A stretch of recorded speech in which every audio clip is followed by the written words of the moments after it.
We have this hatred thing because we're both fighting over this complete loser. Tonight on 2020, Bad Romance. A Jersey soccer mom who wants the other woman wiped off the face of the earth. I wouldn't care if she was in a horrible, horrible, horrible car accident and mangled up. But for the first time here tonight, the terrified victim with a $20,000 price tag on her head. Jennifer's dead. No way. Really? Dead? Not quite, but having to play dead and talking only to 2020. At that moment, did you sense you were very close to being dead? Absolutely, yeah. David Muir with a real-life murder for hire. Every step of it followed in real time. If she wasn't going to have him, you weren't going to have him either. The plotting caught on surveillance tapes you'll only see here. Don't think I'm a bad person, but if something happened to one of the kids get killed, oh well, I'm sorry. Every sick twist of her mind, every minute of terror once her rival finds out. Is she still in danger? Every day I live in fear because of her. Tonight, they're caught in a bad romance. She says to you she feels like she's living a Lifetime movie? Yes. Now she's living a 2020. Here's David Muir and Elizabeth Vargas. Tonight, that murder-for-hire plot that unfolded in a supermarket parking lot. The 2020 exclusive, the tapes only seen here of a suburban soccer mom plotting to kill the other woman. And tonight, right here for the first time, that other woman who was supposed to be dead, very much alive and talking only to us. Even she couldn't believe the plot to kill her until she saw it play out right here. This evening, we head back to that supermarket parking lot with the survivor who had no idea who she was about to meet. First came Howard and Nicole, then came Howard and Jennifer. In this love triangle, two's company, three's a crime. Jennifer's dead. No way. Jennifer's dead. It's like a made-for-TV movie. Why can't you love me? The strange but true love story of Nicole Facenda, ruthless romantic, set in a soprano land of big hair and broken hearts. You want a sandwich? No, I'm all right. The Garden State, where smokestacks grow, where the surprisingly irresistible charm of Howard, a chauffeur, drove one woman over the edge. I want to go piss on a grave. And as you're about to see, it could get another one killed. A 42-year-old suburban soccer mom is about to settle the score by hiring a hitman. It all starts right here. Keep your eye on that white car pulling into a supermarket parking lot. And out comes our leading lady, looking for trouble. How you doing? Hi, how are you? Have a seat. I'm here to go shopping, to go get flowers. I have this big event, you know. I'm so busy today. I have all of 10 minutes. Okay. She says she's there to buy flowers, roses maybe, with some very sharp thorns. Nicole hoping her problem can vanish like magic. So what can get done? You could just make her disappear. You could, what can get done? When you say disappear, like you want her out of this state, or you want to, you know? Nicole says she and Howie had it all. Fancy casinos, fine dining, first-class vacations. An easy life, she says, at her expense, until Howie's secret worlds collided. The 54-year-old falling for a younger woman, Jennifer, just 33. Nicole and Howie have a son, but Howie and Jennifer would have two sons. She's just a who's been involved. I think she's like 30 years old. She's got 2 kids. We have this hatred thing because we're both fighting over this complete loser. We both have kids with this loser. So he bounces back and forth. He uses her, he uses me. You don't want to hear the whole. You hear Nicole say she wants Howard to suffer, but it's Jennifer she wants gone. I could do it myself, but I don't want to have my hands on anything. So here in the parking lot in broad daylight, as shoppers push their carts right on by, there is one shopper in the market for murder. I need somebody who can just get something done, then leave and disappear. They have big fat envelope in their pocket, and then my problem. When Howie walks out on Nicole, at first, she follows the time-honored tradition of jilted lovers the world over. She turns to Facebook, posting family pictures and a furious rant about Howie's secret life with 2 families. But among those who see the post, one of Howie's relatives, a guy we'll call Sonny. They start chatting online and on the phone, chatting about murder. And then in this New Jersey parking lot, it gets real. Nicole meeting Sonny for the first time in person. 20 years, he does everything for me. Sonny introducing his friend to her, the hitman, and we'll call him Jose. You just tell him this scenario, and he'll get it done. No que sera, sera. the cure for Nicole's broken heart? Break something else. You know, like, so you're saying you could just go break her legs, or you could go do anything that I need done, you can do. Exactly. From the littlest thing to the worst thing. To the worst thing. Nicole and the hitman talking in a code so clever, they're fooling themselves. Okay, I think you had a problem with somebody, and I'm here to take care of your problem. But what is it you want me to do with your problem? Okay, I don't know, fix my problem, I guess. How do I fix your problem? You tell me what you want me to do, and I can see to it that it gets taken care of. But how is it going to get taken care of? How do you want it to get? That's why I'm here. And just look at this. Incredible.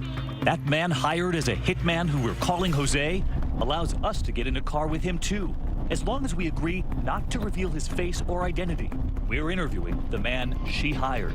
So as we drive this New Jersey highway, do you think any of these other drivers on the highway have any idea you're a hitman? No, not at all. A lot of people are going to ask, why would she ask a relative of the ex-boyfriend to help her find a hitman? I don't know. Maybe she was just desperate. I mean, she didn't know too many, I guess, bad people in her life that actually committed crimes because she wasn't that type of person. To hire someone for murder is a real serious thing. You don't, just based on looking at her, you didn't really think that she was capable of doing it. So what brings Nicole to this moment? She was just frustrated. She was angered at the fact that he was leaving her, and she wanted to get even. She wanted to get even because this whole time, he had another girlfriend. And not only another girlfriend, another family. Yes. And she wants to take that other woman out now. Yes. But she wants the boyfriend to live. She wants him to live because she wants him to grieve. She wants to see him suffer. She wants to watch him suffer. Yes. So you're sitting here in the A&P parking lot. Yes. And she's told you she's going to do some shopping? I guess she wanted to make it seem like she was shopping if anyone questioned her what she was doing here at the time. So she's doing a little shopping, and then she comes out to meet with the hitman? Yes. Because that's what most people have on their grocery list. She did. Back in that parking lot, that prospective hitman worried about the man of the house, Howie. Howie's in the house. Who, the dude she's with now? Uh-huh. What's he about? Nothing. Is he armed? Does he have a gun or something? No, nothing. He's got a big mouth. That's it. He's not the only one with a big mouth. Listen here as Nicole realizes she should worry about her own. Just want to make sure you're not like an undercover federal agent and like all of a sudden cars are all over. If I get arrested, First of all, I'll lose my job. And you're about to hear something else. Nicole fearing she's a star in the making. And I know I've watched one too many Lifetimes. I'm in a horrible. We've watched too many Lifetime movies. This is about TV now? I want to put him. Nicole's story eventually will attract plenty of agents, but not Hollywood ones, federal agents. Among them, ATF agent Michael Longi. There are a lot of times, people will say that they wish somebody was dead, but actually going through with it and wanting them dead is a totally different animal. Totally legit. I'm not. I believe you. You didn't make a wasted trip. I promise you that. Nicole presses ahead, sharing her own fantasies for Jennifer. I've played every scenario through my head a million times. Do I want the car to go off the highway? Do I want someone to just come up and take her out? Do I want me to go into the house with my silencer and take them all out? Like, I go to sleep every night thinking. The hitman is about to give the fine print on the murder contract. No refund, no returns. You got to be serious about the. You know what I mean? Because once it's done, there's no turning back. You understand that? But Nicole, in that shopping center, is about to ask for a price check. And what is pricing? Hurt is what? Depends. What kind of hurt? You want hospital hurt? You want coma hurt? You want me to beat this being really? Okay, but what's pricing? If you want it dead, it's going to be 5 up front, 5 at the end once it's completed. That's it? 10? Yeah, you can get 10. Federal agent Angela Mullins. So the whole time there are shoppers in the parking lot, and there's a murder being planned. And she's plotting to kill someone. Murder for hire in America. On your lunch break. But the deal is not done because Nicole wants to think it over. So what do you think? How long do you think you're going to need to think about it? Tonight, tomorrow? I need a couple days to think. All right. Thank you very much. The meeting ends with a handshake. As they drive off, Jose and Sonny celebrating with a fist bump, like it's money in the bank. But not so fast. because in this supermarket murder plot, Nicole is not the only shopper with a secret. That parking lot is crawling with federal agents from the ATF, and they are hanging on every word. We had a good eyeball on her. We had multiple cameras pointing from outside the vehicle, and we also had some covert cameras placed within the vehicle, which provided both video and audio. So she has no idea that as she's talking to the hitman, you're right here in the same parking lot listening to the whole thing. No clue. When we come back, guess who's in the driver's seat now? Nicole's close-up coming sooner than she imagines. So she says to you, she feels like she's living a Lifetime movie? Yes. Now she's living a 2020. 2020's bad romance continues. Once again, David Muir. A sunny afternoon, a New Jersey supermarket, and at the top of one shopper's list, the murder of the other woman, Jennifer. She says stole the love of her life, Howie. Exactly. Anything that I need done, you can do. Exactly. From the littlest thing to the worst To thing. the worst thing. So, which is it for you? Nicole Facenda says she's shopping for flowers, but what does she really have in mind? A bouquet or bullets for a romantic rival? So far, she is cautious and careful with her words. You know what I want. I'm not saying it. I'm not saying it. She doesn't want to say it, but she has the perfect outfit in mind. Day I'm dressed in black at the funeral, I'm handing you an envelope. And that's Nicole is clearly nervous. At first, suspecting her new partners will skip the dirty work and do a double cross, take the money and run. Or worse, pull out a badge and slap on the cuffs, an undercover sting. Just like she's seen before on TV. And I'm sorry that I'm crazy watching too many Lifetime movies. That's all right. If only Nicole had followed her own intuition. Because that hitman we're calling Jose, he's got a gun all right, but he also has a badge. He's working undercover with the ATF. He's not a stone-cold killer, he's a cop. You're actually a good guy in all this. Yes. And so is Sonny, the guy in the back seat there. In fact, he's a longtime confidential informant for the feds. But Nicole doesn't know that. All she knows is that he's supposedly the black sheep relative of her ex-boyfriend, Howie. So she's thinking of the darkest person in her life, the person who might know a hitman out there. Yes. And it just so happens to be, what, a distant relative of the ex-boyfriend? Yes. And little does she know, he's an informant. Correct. She did not know at all. As for Jose, he's a seasoned officer. But as a hitman, he's just a novice. This is his first case working undercover on a murder for hire. 18 years a cop. Is this your first time playing the role of a hitman? Yes, it is. And this is your rookie run as a killer? Yes, it is my first time. Are you at all nervous? I wasn't nervous with her. I was just more concerned about saying the wrong thing to mess up the case. So what you're most nervous about is not being a hitman. You're nervous you might mess up the case. Yeah. But even while he's in that car, Jose gets some help. Watch as he looks down at his phone.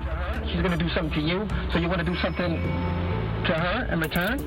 He's reading a text message from the other agents in the parking lot. So the undercover and I were actually communicating via text messaging. Agent Michael Longi, listening from a nearby car, now texting his tips.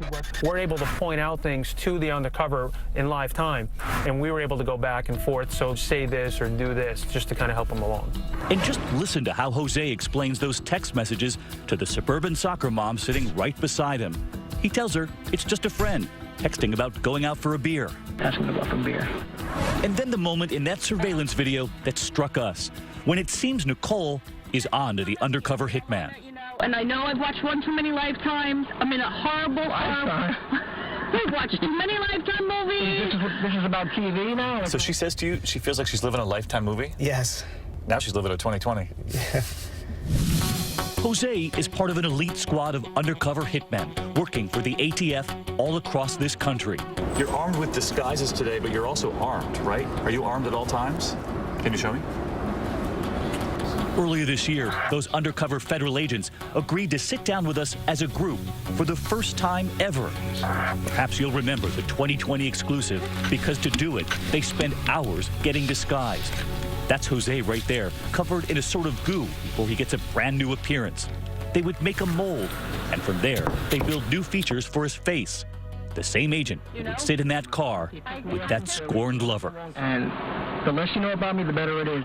How do you find a hitman? I mean, you're not in the yellow pages. You're not on Craigslist. They'll actually try to reach out to the person they feel knows somebody that has something to do with the criminal element.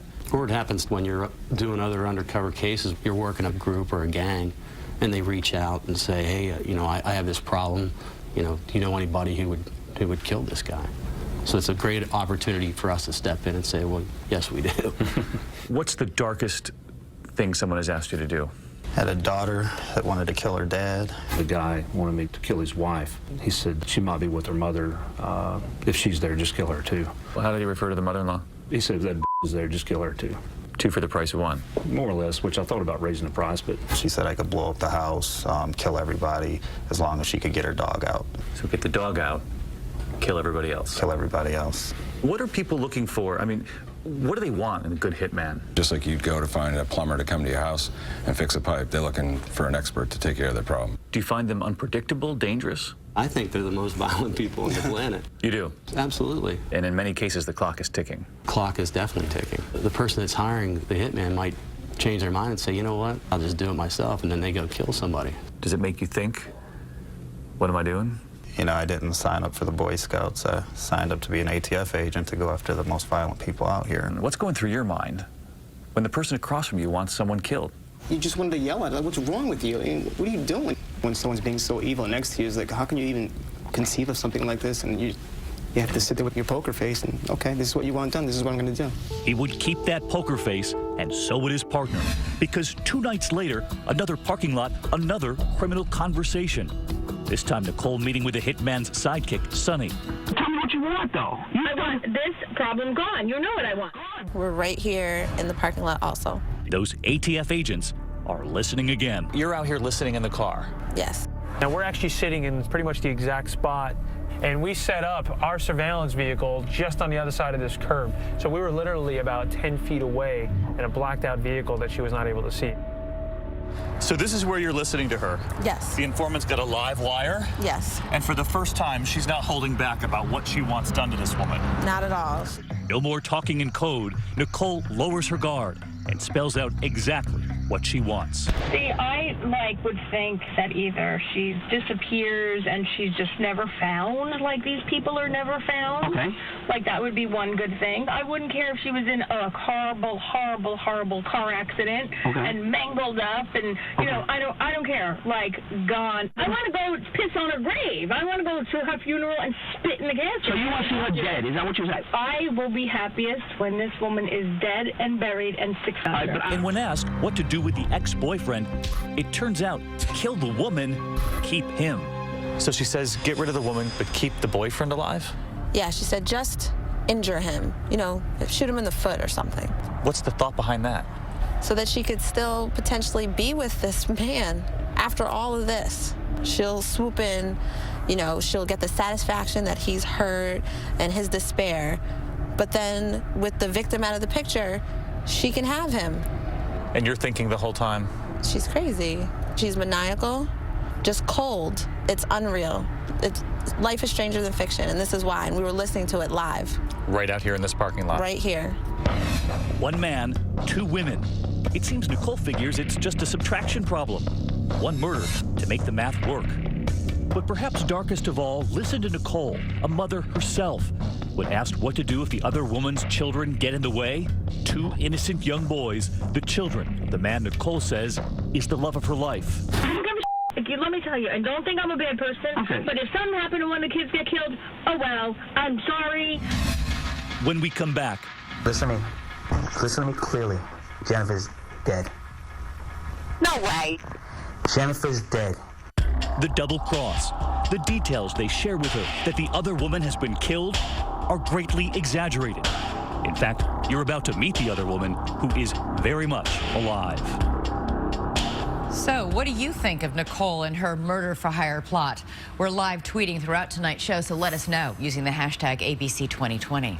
When we come back, the intended victim, stunned by news of the murder plot, but not who was behind it. I knew right away, if anything happens to me, it's Nicole. And later, the hit is about to hit the fan. I can't believe you don't show up here. That's not cool. When Bad Romance continues. 2020 continues. Here again, David Muir.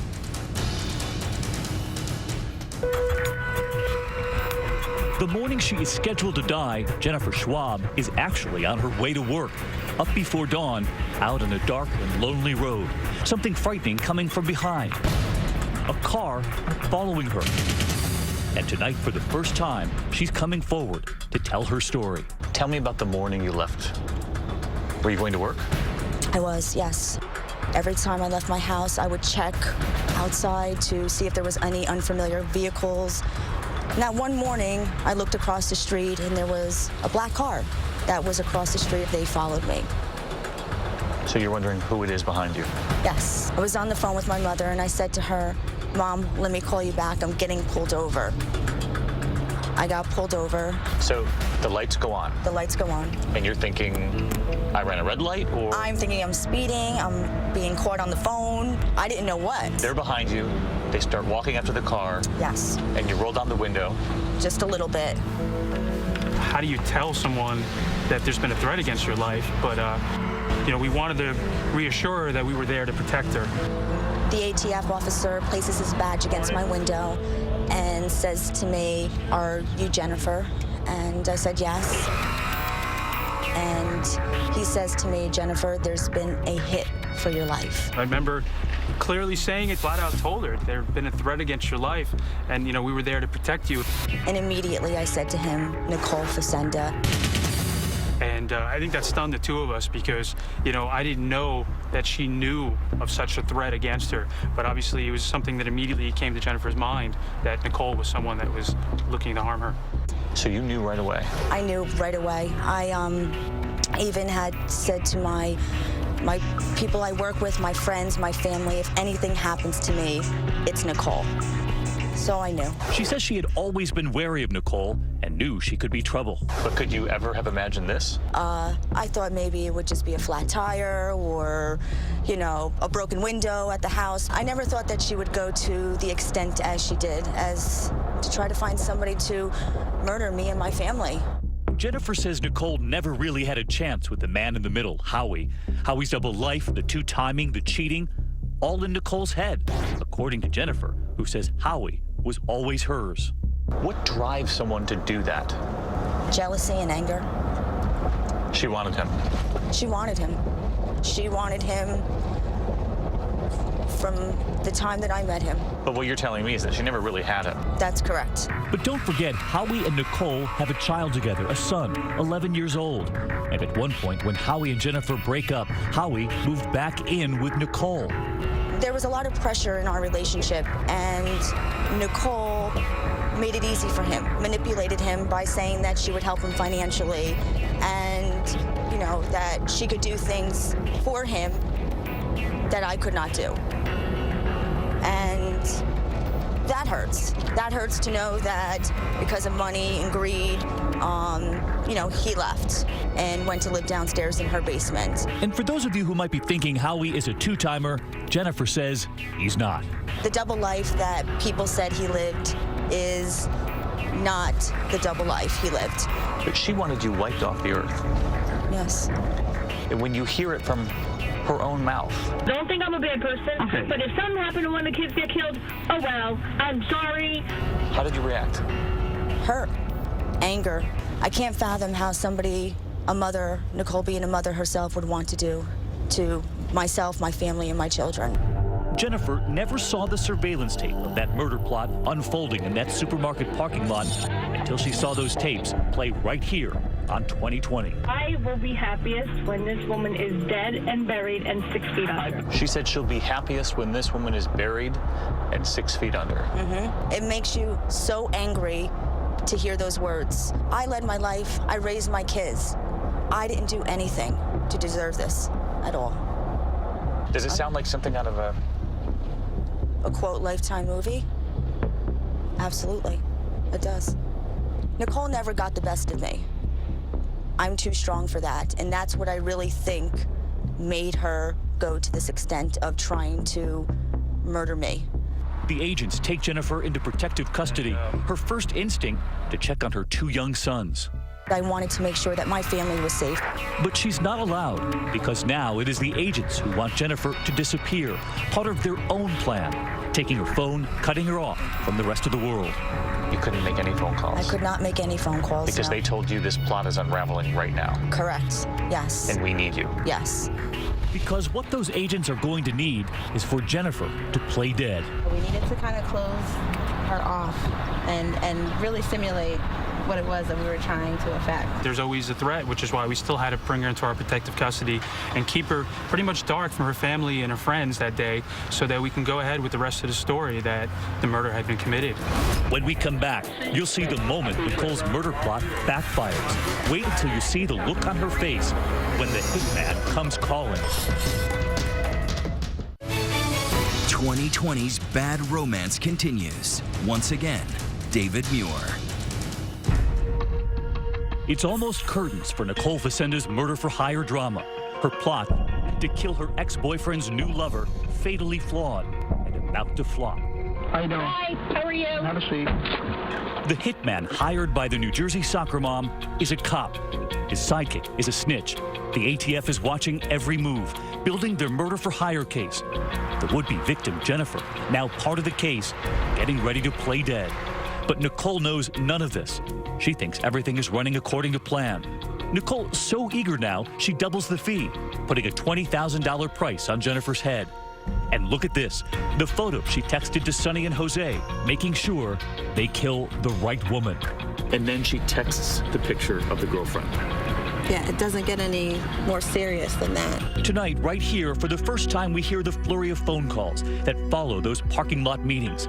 Sometimes Nicole, the soccer mom, calling from the sidelines, just a few feet away from where her child is playing.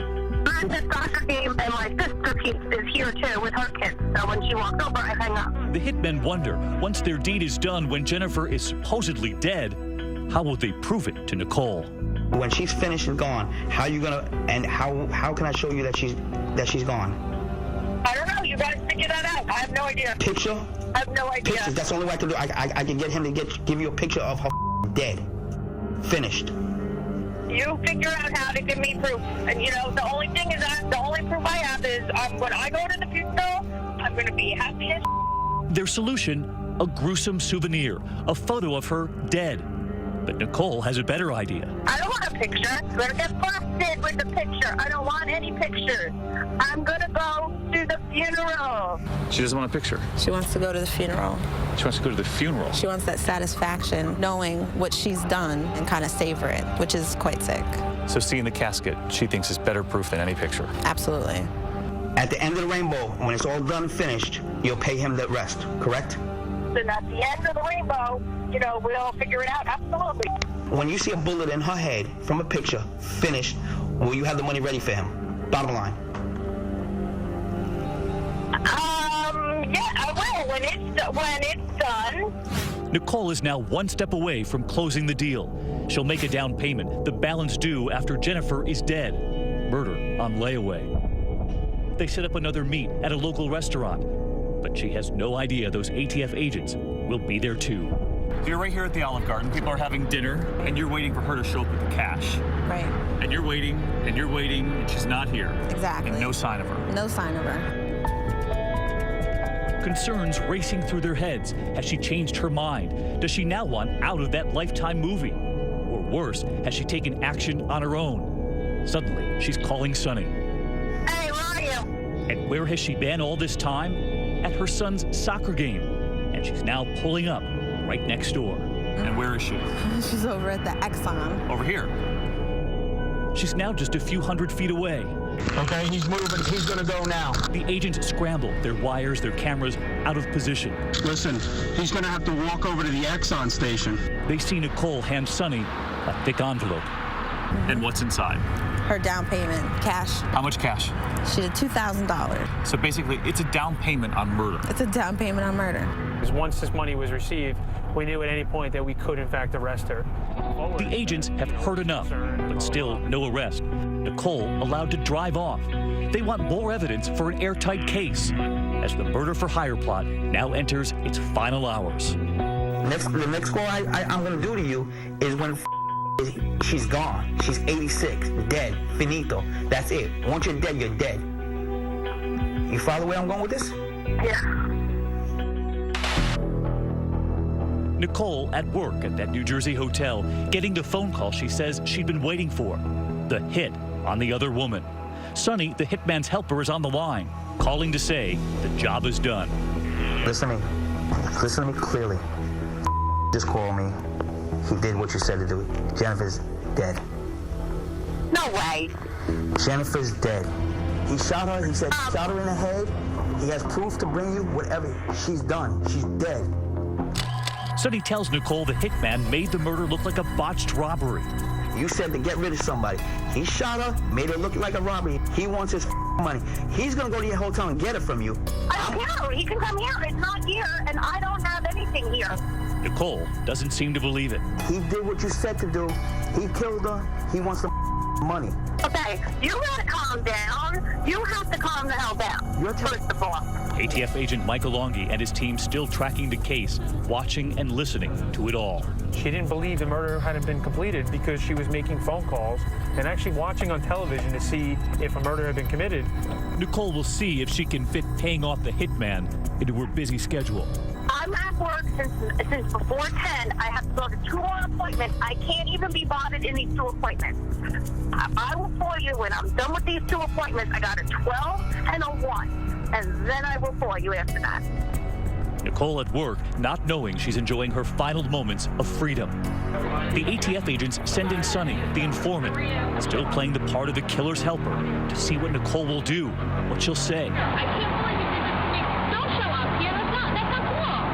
I don't believe either one of you at this point. I don't believe either one of you. But Nicole's day is about to get much worse. So she's working here at a restaurant. Yeah, she's a catering manager. And she has no idea that you're about to move in. No clue. So you come around the front here, and you walk right into the restaurant? Yeah, we walked right into the DoubleTree. And you ask for her? And we just asked for her at the front reception desk. And she comes out? And she comes out, and she was just questioning and looked, surprised and startled. And what do you tell her? We tell her that she's being placed under arrest. So you cuff her and you haul her right out of these doors here? Yes. And what was she saying in the car? She was like, I can't believe this is happening. And she was starting to get teary. And she was like, why? She actually had some tears in the car. Oh, yes. In the back seat. Yes. Nicole, not a killer after all, just a grim weeper. Were those tears for the girlfriend she tried to have killed? No, they were for herself. You'll remember our hitmen, who are in fact undercover federal agents. When you're in that courtroom and you see the person that you've caught and they look at you, what do you read in their eyes? They hate you. Hatred. That person trusted you with everything, and suddenly they find out that you have betrayed them. I enjoy that part. That's the part where they know they've been had. You did your job. It's the only time you can actually come out of your role and just be like, yeah, I got you. Nicole eventually pleading guilty and getting 10 years in federal prison. And from that prison in West Virginia, she is reaching out to 2020, sending an email saying, I thank God every day that no one got hurt from my careless actions. I would like to apologize to the victim and her family. I am not and have never been a violent person. I was a woman destroyed by emotions, and I am paying for it dearly. And Nicole also accuses the feds of baiting her. I was at an emotional low point in my life, and they took advantage of that, she says. But that hitman, reminding us in that supermarket parking lot, he gave her several outs. You got to be serious about you know what I mean? Because once it's done, there's no turning back. You understand that? When we come back, the reason Jennifer is afraid it'll never be done, why she fears Nicole, even from behind bars, is still a threat. Because you think she's still determined. Yes, absolutely. And an emotional moment in that supermarket parking lot where the plot began. You'll see who Jennifer is about to meet. 2020 continues. Here again, David Muir. Murder can be hard on a relationship. The plot to kill Jennifer, and when she learns it's her boyfriend's ex-girlfriend, Nicole Facenda, who wants her dead, that's a little hard to get past. You almost paid for this with your life. This guy's got to be some incredible guy. And is Howie like the best thing going? Howie's a good guy. He's a good father. He's very caring. You know, unfortunately, he got involved with Nicole, and it all came down to this. As it turns out, even from behind bars, Nicole may have gotten some of what she wanted. Howie and Jennifer, they're on the rocks. So you and Howie are still together? We are working through things for our children, for us, for our families. So you can't say for sure whether there's a future or not? I'm not sure. We're working it out. And was it the death threat when you finally said, you know what, I'm not sure this is going to work? There's a lot of things. Too many things have happened. Yes. Yes. And now you feel like you can't erase it? I don't know. But one thing Jennifer does not blame on Howie is the murder plot. Howie didn't do this. Howie didn't tell Nicole to hire somebody to kill his family. It was all her, and I can't hold Howie accountable for that.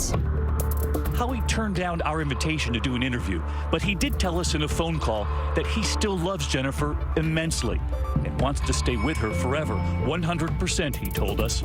Jennifer, meanwhile, is still looking over her shoulder. There's a moment when they're in the car and they're talking about the ways they can kill you. Yes. And she says, I don't care if she's in a horrible car accident, and they rolled up, and I don't care, like, gone. Do those words still play out in your mind? All the time. All the time. Everywhere I go, I have to be worried or concerned that somebody is going to drive me off the road, or somebody is going to come to my door with a silencer, as she said she wanted to. I'm scared every day. Because you think she's still determined? Yes, I do. And Jennifer says she has cause for concern. Nicole denies it, but agents say even after she was arrested and in jail waiting for her trial, a cellmate informed them that Nicole was plotting another hit on Jennifer. She even said at one point that she knew her life was over and that now she was really determined to make sure that the victim didn't get to live. And she went as far as to make arrangements with her so that the cellmate's husband himself could in fact commit the murder. And then our drive with the woman who was supposed to be killed. We reached the spot where that plot was hatched.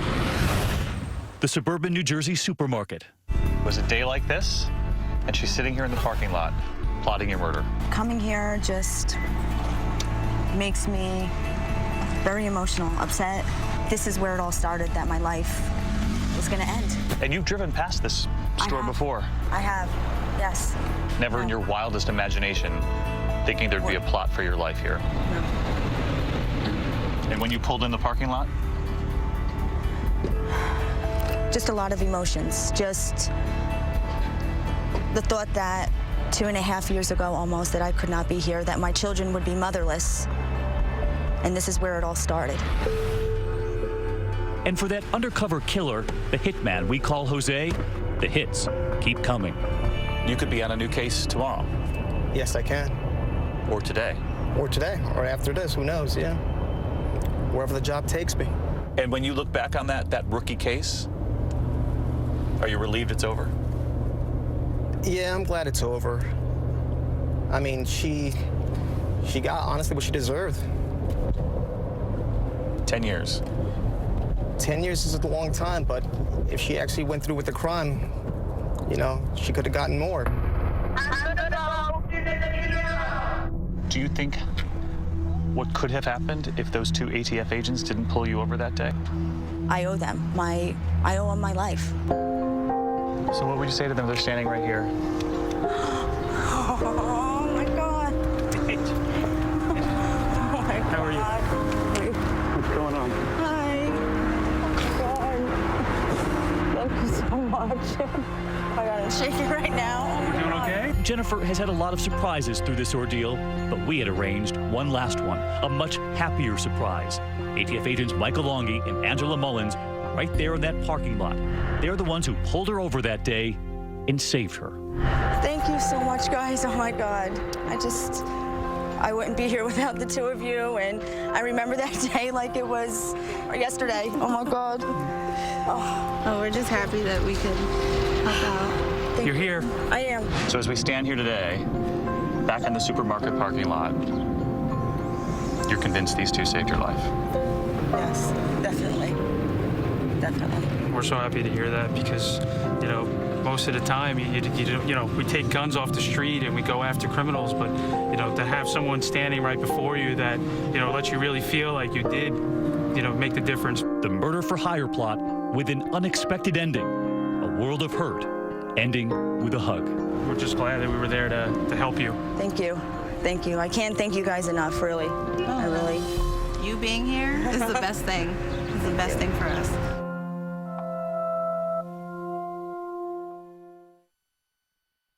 And that's our program here for tonight. Thanks for watching. I'm David Muir. And I'm Elizabeth Vargas. For all of us at 2020 and ABC News, have a great night and a great weekend. Every day, more Americans choose ABC News, America's #1 news source. Mistresses, season premiere Monday on ABC.